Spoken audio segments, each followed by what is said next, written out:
Video चित्रीकरण सुरू असताना एक माणूस आला आणि मला म्हणला, तुम्ही तोच ना जो युट्यूब वरती पानचट विनोद मारत असता, मी तुमचा मोठा फॅन आहे. असं बोलल्यामुळे त्या सबस्क्रायबरला मी घेऊन पोहोचलो हॉटेल जय श्री कृष्णा पिंपरी मध्ये. नाच ग घुमा कशी मी नाचू असं गाणं बोलत तात्यानं बटर फिरवलं आणि पावभाजीची प्रक्रिया सुरू केली. पावभाजी एवढी स्वादिष्ट होती की मी चाटत बसलो माझी बोट.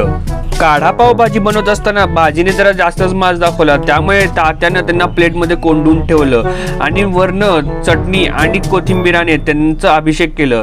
त्या काढा पावभाजीचं सबस्क्रायबरने अतिशय आनंद घेतला. तुम्ही एवढं स्वादिष्ट जेवण बनवता, तुमची बायको खूप भाग्यवान आहे असं बोलल्यामुळे तात्यानं स्मित हास्य दिलं आणि कॅमेरामॅनला उपाशी ठेवल्यामुळे लगेच त्यांनी तवा पुलाव ठुसला. फालुदाचा आस्वाद घेत असताना कॅमेरामॅनचा भाऊ टपकला आणि मला बोलला, तुझी होणारी बायको खूप नशीबवान आहे, कारण तिला तुझ्यामुळे हॉटेलमध्ये फुकट खायला मिळणार. इंस्टाग्राम वर हॉटेलची स्टोरी टाका आणि 10% सूट मिळवा ही दवंडी ऐकल्यामुळे आर्थिक संकटापासून मी वाचलो.